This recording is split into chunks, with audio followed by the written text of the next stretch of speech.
the game. I know you talked about when you first started your journey to come back, the legs were jello and, it was a process. So now you're playing back in an NBA game. Where do you feel like you are in your ramping back up when it comes to conditioning? Right. Conditioning, just a little behind. I felt like I was a step slow. Um, Again, just being able to play against the actual NBA players in the NBA game is so different from in practice or trying to get back when, again, we don't practice much because we're mid-season and guys need to rest. So I just felt like my legs were okay, but I'm a step slow. Jim Ozarski. Hey, Jrue. Good to see you. Did you? Well, I guess we'll start. Are you comfortable saying did you test positive for COVID-19 on the 8th? Yeah, I did. Don't know how, don't know where. Just thankful that nobody else got it on the team. My family was safe and nobody got it. I'm quarantined by myself for I think like 11 days or something. So I had symptoms and it wasn't fun, but I'm glad that everybody's okay and I'm okay now. Yeah. Well, along those lines, Karl Anthony Towns, I think Jason Tatum have talked about like their process coming back from that. And so for you, was it a physical thing or was it more of the mental part of getting through it and wondering, not knowing, obviously your family situation, that kind of thing? A little bit of both. The physical part is just it kind of just takes over your body. If you have symptoms like I had, where you just feel super tired, you're fatigued, if you have chills or fever, and then after that, feeling like you kind of have the flu, and after that, losing your taste and smell it just kind of jumps on top of that. So it wasn't the most fun, but like I said, just staying positive. Mentally, I was pretty good. I felt like I did things to try to get the day to go by faster and keep my mind and keep my brain just in one piece. You mentioned the maybe the nerves of the anxiety. What was the warm up like? How many warm up sessions have you had in your life? Probably more than you can count. But what was that like to actually run out of the tunnel and then go through your routine, knowing you're going to be able to play?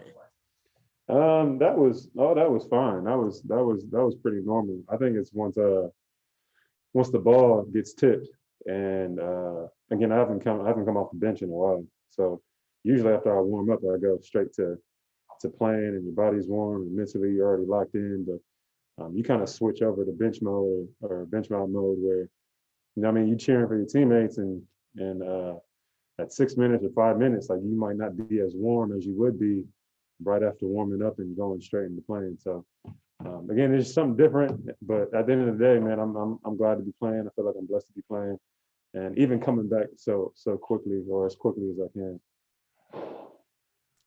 Eric Name. I think you went out somewhere around like 3 minutes left. Did you think you were gonna get back in the game? No, I thought that was it. I guess then how happy were you to get back on the floor and be able to like make an impact? I was very happy. I was like, damn, you could have just let me play the rest of this quarter. But I understand the protocol and I understand the risks of this and having this virus. So I appreciate the coaching staff and the training staff protecting me from myself. Chris had said that you called that set late. That's an action you guys run all the time, and you knew that counter might work of you cutting kind of back door. Did you feel like the defender, like you knew you were going to have it right away? Like, was that something you guys had kind of talked about before the play that it was going to be there, or what did you think? I think it was really just a play of trying to be aggressive.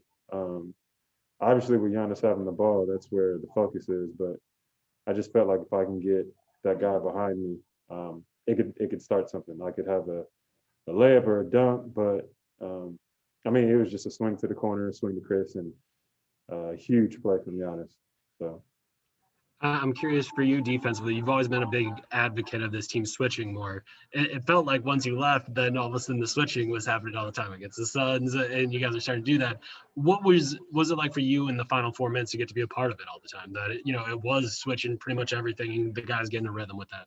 Right. I loved it. I felt like when I was out, they kind of got a group with it and used to it with themselves. But with me, sometimes or even just my first game back, there's times where I didn't want to switch. There's times where I wanted to stay on Paul or I wanted to stay on Kawhi. But again, I think it's all about trusting your teammates, being smart, making smart plays, and from there, again, I love the switching. I think we are capable enough and very good at guarding one-on-one and really sitting down and taking that challenge.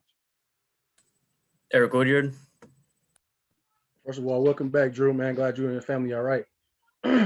For you, as you sat on and watched, man, you saw when you were out, you know, they dropped 5 in a row. It was a lot of the narrative changed quickly around this team without you, you know, being around. You know, how were you able to stay engaged with the team, and what have you saw change over this last 5 stretches, like, and especially with you coming back tonight, you guys winning the 5th straight, but like, how was that process of seeing them go through that rough patch when you were out? This is gonna sound weird, but I think it was a good thing. Obviously, there's an adjustment period where I guess a piece like myself goes down for a little bit, and I play a bulk of the minutes, and I feel like I contribute a lot, especially defensively.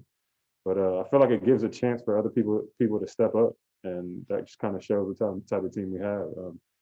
Dante's been playing extremely well. DJ into the starting lineup has been playing well and looks great out there. Pat down there in crunch time, switching, guarding the best player. So honestly, I just think going through something like that makes our team a lot better, where somebody big goes down or somebody goes down in general, and we can adjust and we can win games and big games. But I feel like there's always an adjustment period there where you kind of try to figure it out. And it wasn't like there were blowouts and all that. It was like we're trying to adjust and we're gonna make it happen. So to me, it's a sign of a good team. Steve McGargy. Just as the days in quarantine, what was that like for you? Just kind of dealing with all that time to yourself, and plus dealing with the symptoms. Just what was that period like for you? With the symptoms, that was kind of miserable, you know. Just the body aches and the chills. That's not ever fun. But I guess I just really tried to keep my mind occupied. If it was TV shows or I was playing my guitar a lot and really just trying to keep my mind engaged. Just trying to do different things. I was FaceTiming people. Again, I was just trying to stay in touch with my family and doing all that. And then on game days, just trying to be positive with my teammates, even after the losses, just letting them know like I'm here supporting them and I'm watching the games, and just really just communicating in that way. Great. Thank you, Jrue. All right.